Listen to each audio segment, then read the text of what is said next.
তো লোভনীয় আমগুলো নিয়ে আসলাম। আপনারা আগেও দেখেছেন এই গাছের আমের ছবি।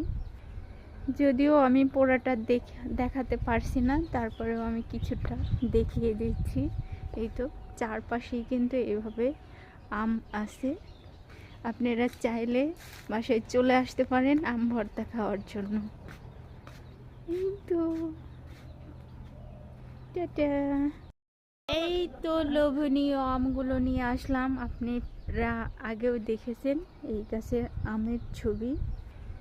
যদিও আমি পোড়াটা দেখাতে পারছি না, তারপরেও আমি কিছুটা দেখিয়ে দিচ্ছি।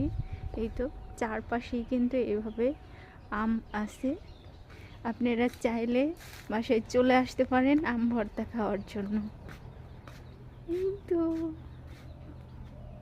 টাটা।